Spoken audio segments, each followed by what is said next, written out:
चलो जी, हाँ सही है ना। हम लोग एनसीईआरटी क्लास 8 सीबीएसई बोर्ड का चैप्टर हिस्ट्री का चैप्टर 2 पढ़ रहे हैं। इसमें हम लोग जो टॉपिक कल पढ़ रहे थे, the establish of new administration, setting of new administration, ये लोग पढ़े थे। तो हम लोगों ने देखा कि वॉरेन हेस्टिंग जो फर्स्ट जनरल गवर्नर थे कहाँ के, बंगाल के। तो वह हुआ क्या था कि बंगाल ने ब्रिटिश इंडिया कंपनी ने जितने भी भारत के जगहों पर कब्जा कर लिया था, तो इन सभी को 3 प्रेसिडेंसीज में डिवाइड कर दिया था। कौन कौन से प्रेसिडेंसीज थे? तो हम उसका प्रेसिडेंसी का नाम करते थे बंगाल, मद्रास और बॉम्बे। ये 3 प्रेसिडेंसीज थी। और क्या हुआ था, 1772 के बाद से 1772 से हमारे देश में उन्होंने जस्टिस का एक नया सिस्टम लॉन्च कर दिया था, यानी स्टैब्लिश कर दिया था। उसमें उसके अनुसार क्या किया था, हर एक डिस्ट्रिक्ट में 2 कोर्ट को क्या कर दिया था, स्टैब्लिश कर दिया था। कितने कोर्ट? 2 कोर्ट। एक कौन था, क्रिमिनल कोर्ट, और एक सिविल कोर्ट। इसको हम लोग डिटेल में कल की कक्षाओं में पढ़ चुके हैं। अब आगे हम लोग पढ़ने जा रहे हैं। देखो यहाँ जहाँ तक हम लोग पढ़े थे उसी की हम लोग बात पढ़ेंगे। तो वहां पर क्या हुआ था कि कोर्ट बन गए थे, कोर्ट बन चुके थे, और नियमों की व्याख्या करने वाले हिंदू पंडित थे और मुस्लिम पंडित थे। और उनका जज, सिविल कोर्ट में जज कौन था, तो यूरोपियन कलेक्टर थे, यूरोपियन डिस्ट्रिक्ट कलेक्टर थे। और हमने देखा जो यहाँ पे जो क्रिमिनल कोर्ट हुआ करते थे, तो क्रिमिनल कोर्ट भी किसके अंडर में थे, वो डिस्ट्रिक्ट कलेक्टर के अंडर में थे। तो होता क्या था कि उनके अंडर में पूरा था। तो इंडियंस के जो मौलवी हैं या पंडित हैं, हिंदू पंडित हैं या मुस्लिम पंडित हैं, इन सभी का जो अपने धर्म के हिसाब से व्याख्या था वो अलग अलग जगहों पर वैरी करता था। यानी एक ही कोई गुनाह है, एक ही कोई अपराध है, उसमें अलग अलग जगह पर उनका अपराध अलग अलग होता था। तो ब्रिटिशर्स को समझने में थोड़ा सा दिक्कत होने लगा था। भाई जनरल गवर्नर तो एक ही था, जनरल गवर्नर कौन था, एक ही था, तो उसको थोड़ा समझने में दिक्कत होता था। तो उससे लगा कि जैसे यूरोप में एक लॉ पास होता है, उस तरह क्यों ना भारत में भी एक ही तरह से लॉ बना दे। तो उसने क्या किया, उसने भारत के 11 पंडितों को बुलाया। कितने? 11 पंडितों को बुलाया, और उनके धर्मशास्त्र, किसको? धर्मशास्त्र को पूरे धर्मशास्त्र को स्टडी करके और एक जैसा ही क्या बनाया, लॉ बनाने के लिए कहा। उन सभी को धर्मशास्त्रियों को बुलाया, पंडित लोग को बुलाया, उन सभी को 11 पंडितों को बुला के एक टीम बनाई, और इस टीम को यह बोला गया कि आप सभी धर्मशास्त्रों को मिला के एक जैसा नियम बनाए, जिससे कि पूरे देश में इसे लागू करने में आसानी हो। इसी तरह मुसलमान के लिए पंडित को भी बुलाया गया और उनका भी एक जैसा ही लॉ बनाया गया। बात समझ रही है? यह है इसकी कहानी। अब इसको एक एक करके हम लोग पॉइंट वाइज समझते हैं। क्या हुआ, to bring about the uniformity, यानी एक जैसा, एक समानता लाने के लिए। क्या चीज? ब्रिंग मतलब लाना। तो एक समानता लाने के लिए इन 1755 1755 है जी, 1755 इन द 1775 है, हम भी करें 55 किस आ गया, इन 1775, गलती से हम 55 लिख दिए हैं, ठीक। इन 17 हम भी करें, थोड़ा सा गड़बड़ हो गया है। In 1775 to bring the uniformity in 1775 11 pandit were asked to compile a digest of the Hindu law. तो 11 पंडितों को बुलाया गया और उनको यह बोला गया, उनसे यह कहा गया कि आप हिंदू लॉ को मिलाइए और उसको कन्वर्ट करके सभी धर्म शास्त्रों से मिला के एक जैसा ही लॉ बनाने की कोशिश कीजिए। इसको क्या बोला गया? कंपाइल मतलब एक में कंपाइल कर देना, एक में क्या कर देना, एक में समावेशित कर देना, और वो क्या बन गया? डाइजेस्ट बन गया। क्या बन गया? डाइजेस्ट। अरे पाचन और डाइजेस्ट नहीं, कि वह पूरे देश में एक जैसा ही क्या होगा, लॉ लागू होगा। बात समझ रहा है? तो क्या बताओगे? To bring the uniformity in 1775 11 pandits were asked to compile a digest of the Hindu laws. हिंदू के धर्मशास्त्र जितने भी थे उन सभी को मिला के उन 11 पंडितों ने क्या किया? एक जैसा लॉ बनाने की कोशिश किया। बात समझ आ रही है? यहाँ तक समझने कोई दिक्कत? अब आगे बढ़ते हैं, देखो ध्यान से। अब इसके बाद याद रखना कि एन.बी. हॉलहेड, याद रखना एन.बी. हॉलहेड ने translate this digest into English. इस डाइजेस्ट को जो 11 पंडितों ने अलग अलग धर्म शास्त्रों को मिला के एक जैसा डाइजेस्ट बनाया था, तो हिंदी में बनाया होगा, जाहिर सी बात है, भाई हिंदू है तो हिंदी बनाया। तो उसको इंग्लिश में किसने ट्रांसलेट किया था? एन.बी. हॉलहेड। एन.बी. हॉलैंड ने उस हिंदू डाइजेस्ट को इंग्लिश में कन्वर्ट यानी ट्रांसलेट किया था। किसी को दिक्कत? आगे बढ़ते ध्यान से। अंडर द रेगुलेटिंग एक्ट, अब देखो 1775 में ये बता, under the regulating act 1773 a new supreme court was established. एक नया सुप्रीम कोर्ट भी इस्टेब्लिश हो चुका था। कब? 1773 में। अंडर द रेगुलेटिंग एक्ट, ये एक्ट का नाम है, एक एक्ट का नाम है। तो एक्ट क्या नाम था? रेगुलेटिंग एक्ट 1773 और new supreme court. Supreme court समझ रहे हो? एक डिस्ट्रिक्ट होता है, तो डिस्ट्रिक्ट कोर्ट के बाद जो होता है, मतलब जो मेन कोर्ट होता है, जो लगभग पूरे देश में क्या होगा? लागू होगा, इसको बोला गया सुप्रीम कोर्ट। क्या बोला गया? अभी हमारा सुप्रीम कोर्ट कहाँ है? दिल्ली में। कहाँ पर है? ठीक है। उसको एकदम बोलते हैं, क्या होता है, एकदम सर्वोच्च अदालत उसको बोलते हैं। ठीक है, एकदम सुप्रीम कोर्ट। ठीक है। हाई कोर्ट कहाँ पर है? इलाहाबाद में। सुप्रीम कोर्ट कहाँ पर है? दिल्ली में। तो हाई कोर्ट का सुप्रीम कोर्ट कहाँ है? दिल्ली में। ठीक है। तो under the regulating act 1773 a new supreme court was established. क्या हुआ? सही है ना? चल आगे देखते हैं। अ कोर्ट ऑफ अपील। अब देखो, एक कोर्ट ऑफ अपील भी बोला गया। जैसे मान लेते हैं किसी के साथ कोई अन्याय हो रहा है, कोई मान लेते हैं कि जैसे अदालत में गया, कोर्ट में गया, कोर्ट में उसको न्याय नहीं मिला, तो वो अपील दोबारा भी कर सकता है। अपील क्या कर सकता है? दोबारा कर सकता है। या तो एक तरह से एक ऐसा कोर्ट का सिस्टम बनाया गया जिसमें लोगों का पहुंचना आसान हो गया, जिसे कोर्ट ऑफ अपील बोल दिया गया। ठीक है। तो क्या बताओगे? A court of appeal the Sadar Nizamat Adalat, the Sadar Nizamat Adalat was also set up at Calcutta. Calcutta में क्या बनाया गया? सदर निजामत अदालत भी क्या कर लिया? सेटअप कर लिया गया। ये सब किसके अंडर में रहा है? जस्टिस के अंडर में रहा है। लोगों को न्याय दिलाने के लिए ये सारी चीजें प्रक्रियाएं की जा रही है। तो क्या बताओगे? A court of appeal the Sadar Nizamat Adalat was also set up at Calcutta. कहाँ पर सेटअप किया गया है? कलकत्ता में। ये सब याद रखना, पॉइंट बना के। कहाँ पर सेटअप किया गया? कलकत्ता में। ठीक है। अब देखो, अब समझते कलेक्टर कौन, ये समझ अपना जस्टिस का नियम ये आगे। अब आगे देखते हैं कलेक्टर क्या होता है। कलेक्टर क्या होता है? जैसे हम बताएं चीजें तुम इकट्ठा कर, उसको क्या बोलेंगे? कलेक्ट करना। क्या करना? कलेक्ट करना। तो कलेक्ट करने वाले क्या बोलेंगे? कलेक्टर। क्या बोलेंगे? कलेक्टर। लास्ट में ER का लगने का मतलब होता है कि वह करने वाला है। वो क्या है? करने वाला है। जैसे अगर हम बोले जैसे कोई ऐसा है, हाँ अभी नहीं, जैसे ER लगने का मतलब कि वो करने वाला है, वो करने वाला है। कोई भी व्यक्ति का नाम आ जाता है, ER लग जाता है। तो अब एग्जांपल याद आ रहा है, बता दो। देखो, तो कलेक्टर का मतलब, कलेक्टर एक ऐसा was the principal figure in Indian district. तो इंडियन डिस्ट्रिक्ट में जो सबसे मुख्य जो रोल होता है वह किसका था? कलेक्टर का था। किसका था? कलेक्टर का। जैसा कि नाम से हमें पता चल रहा है कि ये इसका काम क्या है? कलेक्ट करना। जो क्या करना? कलेक्ट करना, इकट्ठा करना। तो इसका क्या होता है? हिज मेन जॉब, उसका मेन जॉब था was to collect the revenue and the taxes and also maintain the law। इसका मेन काम क्या था? कि रेवेन्यू यानी टैक्स को कलेक्ट करना, रेवेन्यू को कलेक्ट करना, और उसके साथ साथ जो हमारे जज है और हमारे जो पुलिस सिस्टम है, आर्मी सिस्टम, हमारे नहीं उस समय के जो आर्मी सिस्टम थे, उनके हेल्प से पूरे डिस्ट्रिक्ट में लॉ को मेंटेन करना। क्या चीज? लॉ को मेंटेन करना। यह किसका काम था? कलेक्टर का। कलेक्टर का मेन जॉब क्या था? कलेक्टर का मेन जॉब था टैक्स कलेक्ट करना, रेवेन्यू कलेक्ट करना, और पुलिस और जज की सहायता से पूरे डिस्ट्रिक्ट में शांति बनाए रखना और लॉ को क्या करना? फॉलो कराना। किसी को दिक्कत? बात समझ आ रहा है? इसके बाद हम लोग पढ़ेंगे आर्मी सिस्टम। क्या पढ़ेंगे हम लोग? The company army. The company army, इसको फटाफट लिख लो इसी तरह।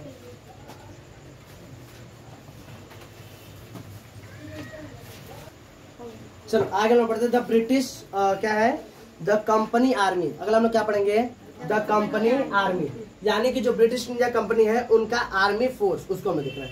देखो होता क्या था, जब ब्रिटिश ईस्ट इंडिया कंपनी हमारे देश में आई तो उसने ऐसा नहीं कि हमें क्या किया? बंदी, हमें अपना वो बना लिया, क्या गुलाम बना लिया, हमारे पर शासन किया, हमारे पर बहुत अत्याचार किया, ऐसा नहीं। उन लोगों ने बहुत ही सुधार भी किया हमारे देश में। हमारे देश के जस्टिस के सिस्टम को उन्होंने चेंज कर दिया।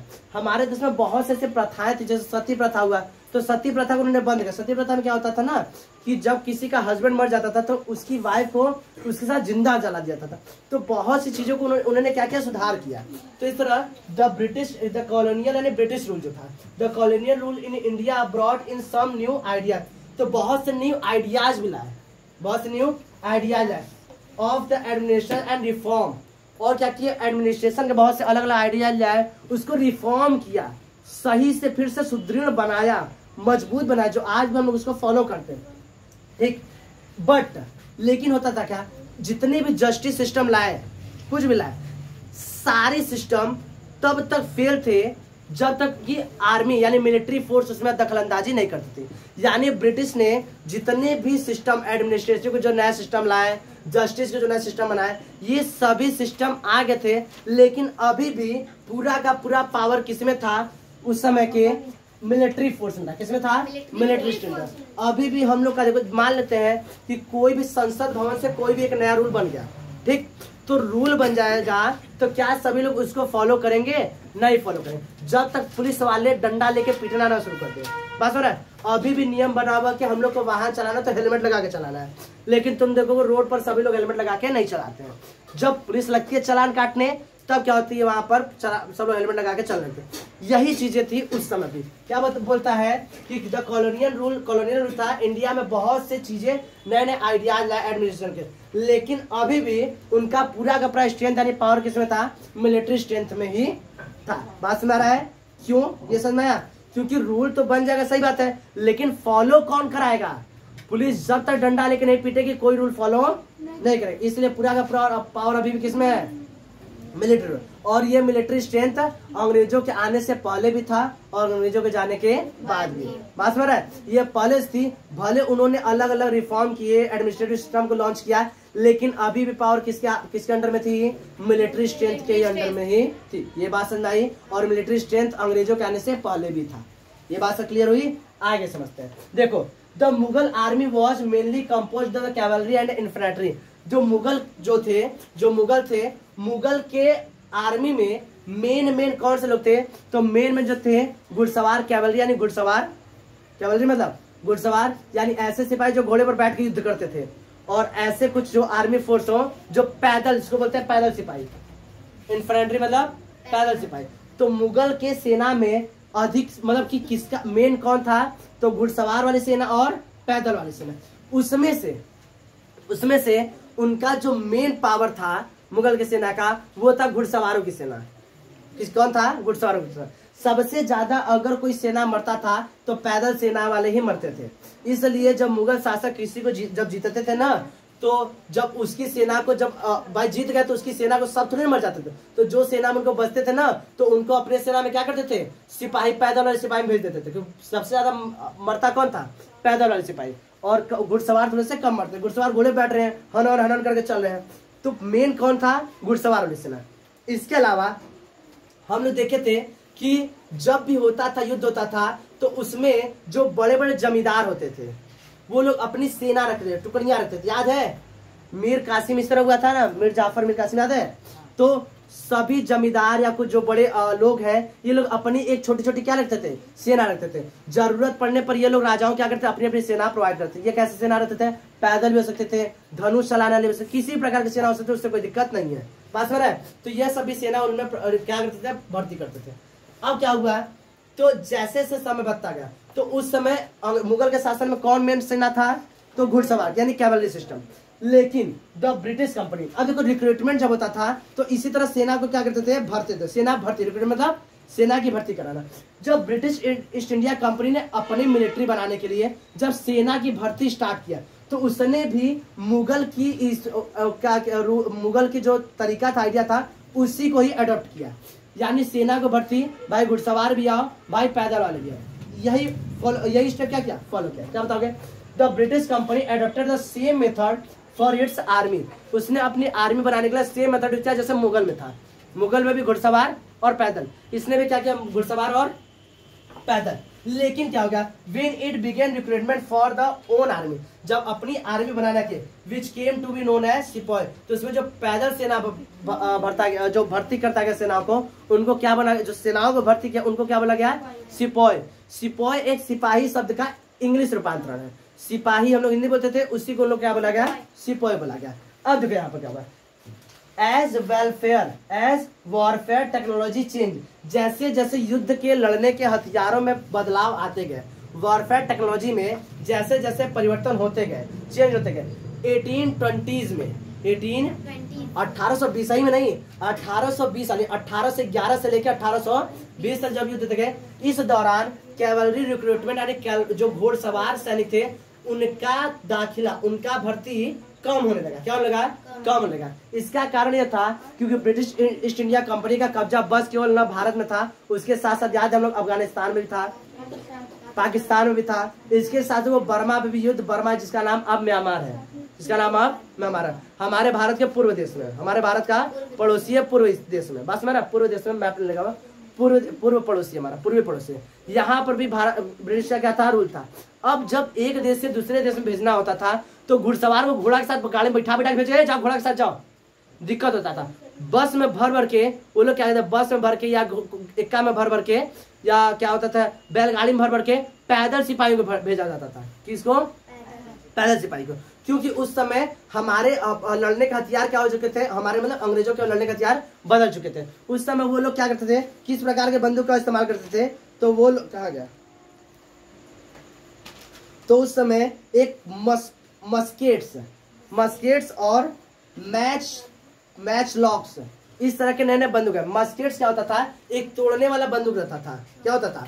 तोड़ के ऐसे उसके बंदूक का वो उस पर लगा रहता था, उसको निकाल के भर के लोड करके मारना रहता था। इसको क्या बोला गया? मस्केट्स, यानी तोड़ने वाला बंदूक। इसके बाद क्या होता था? मैच लॉक होते थे। मैच लॉक क्या होता था? याद है कभी टीवी में देखोगे, पीछे आग लगाते थे, गोला निकलता था, वो मैच लॉक हो गया।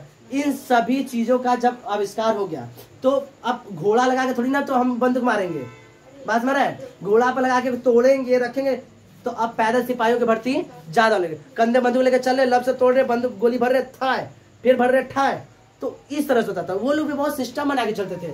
वो अपना सेना में 3-4 लेयर रखते थे। आगे वाला बैठ के बंदूक मारता था तो पीछे वाला खड़ा, आगे वाले सब गोली मार रहा है, अब बैठ गया, पीछे वाला तुरंत आगे मारेगा। फिर जब इसका मतलब एक साथ फायर करना होता ना, तो आगे वाला गोली मार दिया, अब वो बैठ गया, पीछे वाला आ जाता था क्योंकि उसको लोड कर चुका है। अब जो बैठ गया वो क्या करेगा? अब जाकर गोली लोड करेगा, तब से आगे वाला मार दिया, फिर वो बैठ जाएगा, पीछे वाला तुरंत आ जाएगा, वो मारेगा। इसी करके क्या करता था? धड़ाधड़ गोलियां चलाती रहती। इस तरह अपना सिपाही सिस्टम अरेंज करते थे। तो अब किसका ज्यादा भर्तियां हो रही है? पैदल सिपाही का। और घुड़सवार सेना क्या होने लगा? कम लगे। मुख्य कारण क्या था? क्योंकि जो अंग्रेज ब्रिटिश ने कंपनी है वो भारत के साथ साथ अन्य देशों में भी युद्ध लड़ रहा था, जैसे पाकिस्तान में, अफगानिस्तान में और बर्मा में। बात समझ रहे? और भी उसका एक और कारण था कि जैसे वॉरफेयर टेक्नोलॉजी में चेंजेस आए, उसकी वजह से भी घुड़सवारों की सेना का क्या होने लगा? धीरे धीरे कम लगा। किसी को समझने में कोई दिक्कत हो रहा है? हाँ, बात समझ आ रहा है? अब इसके बाद एक अगला टॉपिक है, ध्यान समझना। In the early 19th century the British began to develop the uniform military culture. जैसे 19th सेंचुरी आता गया तो ब्रिटिश 19 से मतलब 1801 के बाद से आता गया तो ब्रिटिश ईस्ट इंडिया कंपनी ने मिलिट्री कल्चर को धीरे धीरे चेंज करना चाहा।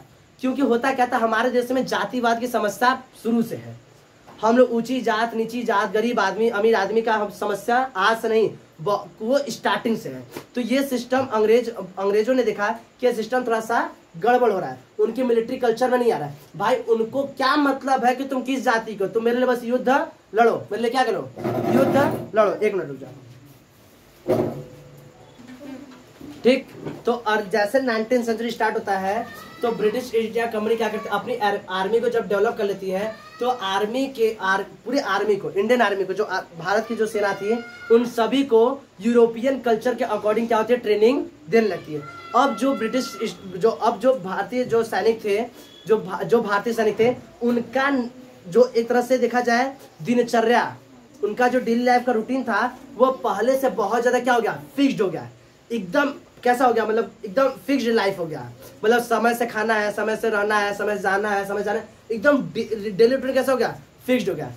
इससे क्या हो गया? वो लोग क्या करते थे? जातिवाद को उन्होंने नेगलेक्ट करना चाहे, जो करना उनके लिए थोड़ा सा भारी पड़ गया। उसी के बाद 1857 में इसी क्रांति जाती है, मंगल पांडु इसमें मेन अपना क्या करते हैं? रोल अदा करते हैं। मतलब उन्हीं की वजह से थोड़ा समय लगता है कि 1857 क्रांति हुई थी। क्यों? क्योंकि जो ब्रिटिश ईस्ट इंडिया कंपनी थी वह जातिवाद को सोचती थी कि अपने सब सिस्टम को लॉन्च करें। तो होता क्या था कि ऊंची जाति का व्यक्ति नीची जाति का छूना पसंद नहीं करता था। लेकिन अंग्रेजों को इससे क्या मतलब कि आप किस जाति को, उनके लिए तो बस लड़ने वाले सिपाही हो।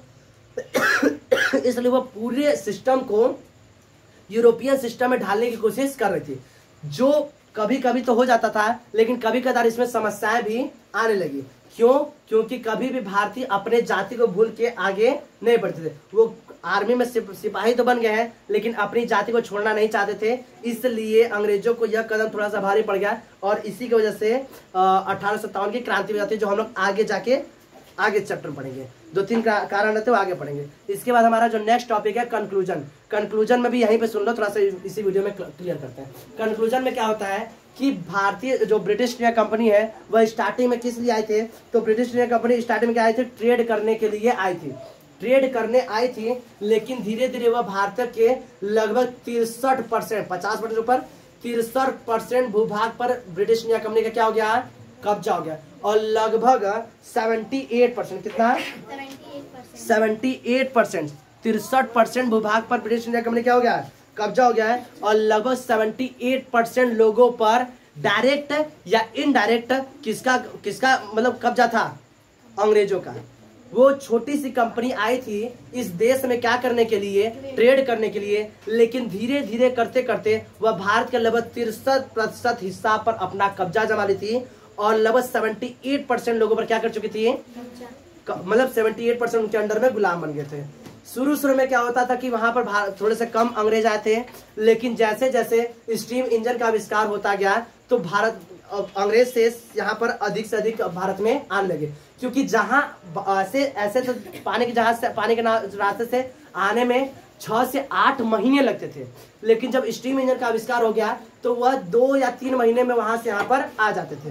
तो अब लोग यहाँ पर कहते थे कि भारत में हर चीजें सुविधा पूर्वक है, यहाँ पर हमारा एकदम दबदबा कायम है। तो वहां पर अंग्रेज का कुछ उतना नहीं रहता था, लेकिन यहाँ पर आते तो अंग्रेज गोरी चमड़ी देख के क्या करते, एकदम भौकाल में रहते थे और हम लोगों को काली चमड़ी करके बुलाते थे। इस तरह से अंग्रेज के भारत में बहुत तेज से आने लगे। एक कंपनी आई और पूरे भारत में कब्जा करके चले गए। ये रहा चैप्टर का कंक्लूजन। यहाँ पर होता है इस चैप्टर का समापन। कल से हम लोग पढ़ेंगे मैथ। इसका टेस्ट रहेगा परसों संडे को।